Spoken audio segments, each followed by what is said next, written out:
Julio. Si Maria, ang babaeng pinagpiling walang sanang orihinal.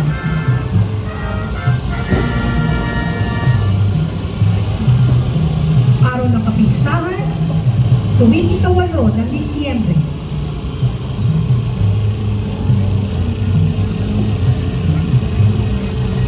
Camarero, Angel Copada.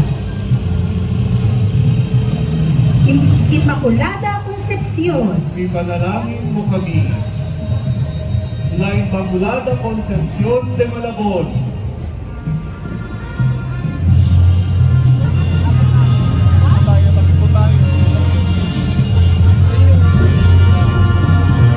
Ang Immaculate Conception ay ang katotohanan na ang Birheng Maria ay wala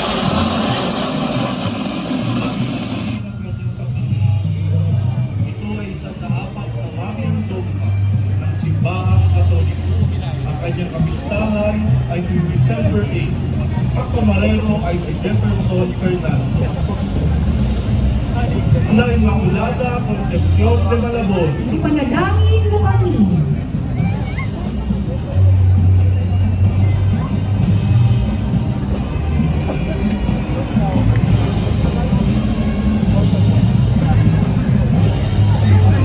Sagrada Familia.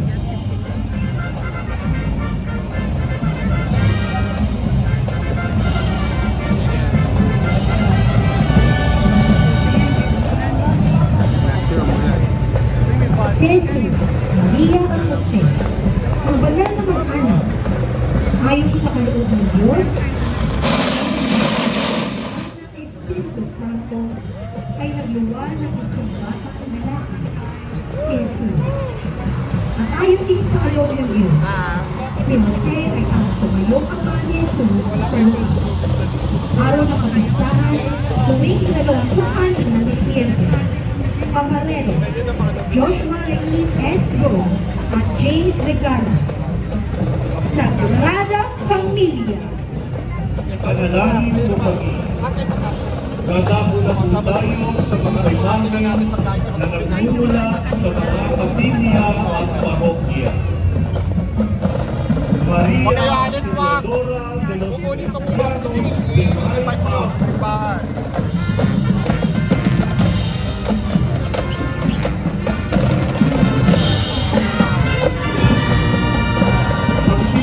Tulong ng mga Kristiyano na naiutan ng Bosco kay Maria, ina ng simbahan, ay isang indikasyon ng espesyal na pagtingin natin Maria sa pinakamahihirap na pagsulong at personal na buhay ng tao ng simbahan at ng buong Santa Pauline. Sa kanyang kapistahan ay tuwing May 24. Ang Camarero mula sa Mary Health of Christian Parish, ay pahong kalubukan.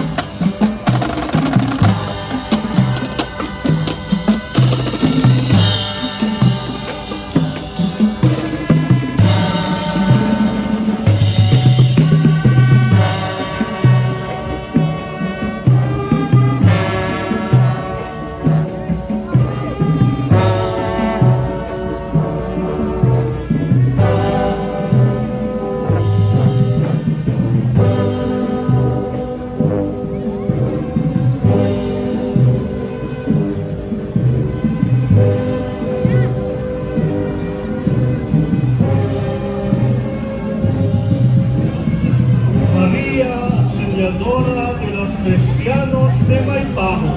Ipanalangin mo kami.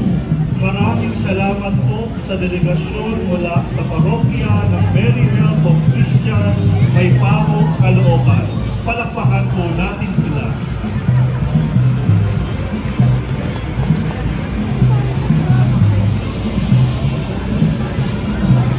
Pasalubungan po natin ang palakpakan.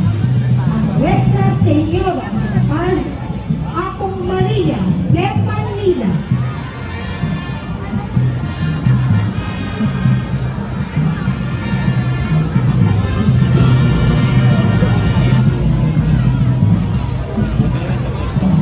Nagpalipat ang mga taga-Macabebe, Pampanga sa Manila noong pagtatapos ng ikalawang digmaang pandaigdig. Ang mga tao ay nagtayo ng isang pamayanan sa Paco, Manila. At ang lugar noon ay kilala bilang Barrio Santa Maria, na kalaunan ay tinawag na Barrio Pampanga. Sa pagsisikap ni Pedro Magalsada, isang bakat na devoto ng Apong Maria ng Macabebe, matagumpay na nadala ang debosyon sa kanilang paninirahan sa Manila. At ang kanyang debosyon ay naging mas malakas at napupunay sa kanilang pinakamamahal na ginang sa Macabebe.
Nuestra Señora del Santísimo Rosario de Manawag, Besampalo.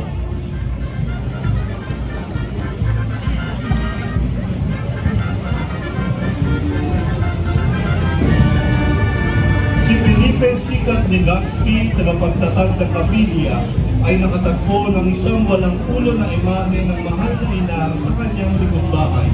Isang araw, ang mga magulang ni Felipe ay nag-uwi ng isang nakaprint na imahe ng Our Lady of Manawag mula sa Pangasinan.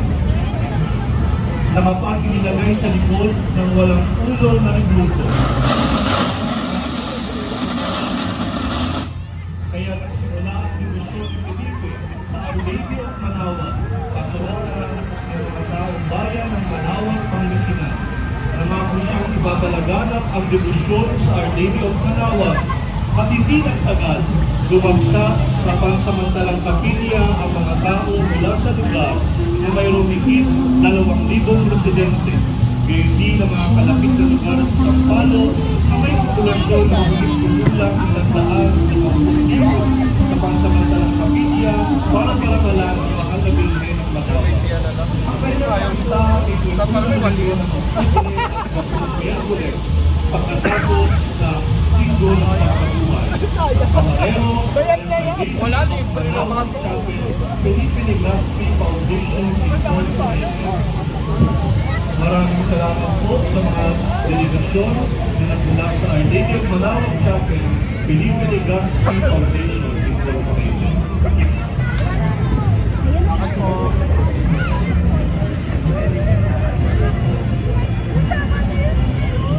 Nuestra Señora de los Remedios de Navotas.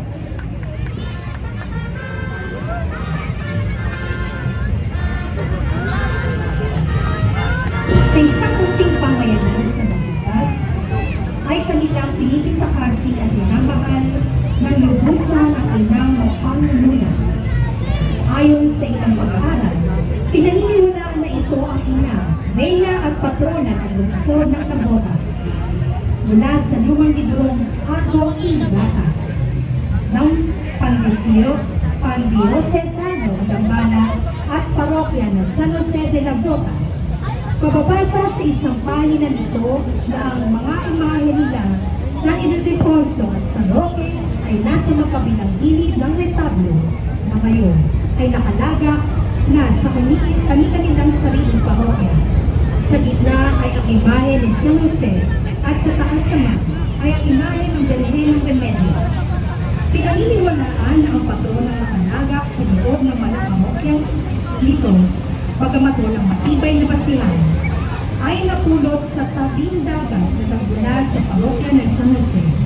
Ang Birhen ng Remedios ay siyang naging takbuhan ng mga lunas na ating hinihingi, tampulan ng ating mga karaingan at tagapagpagaling sa ating karamdaman. Di na rin mabilang ang mga biyayang pinagkaloob sa ating ng Diyos sa pamamagitan ng ating sinisintang patrona. Aking bahay kasalukuyang nakatambala sa kanilang simbahan ay tunay na may likid na taglay. Bumuti man sa kanyang tingin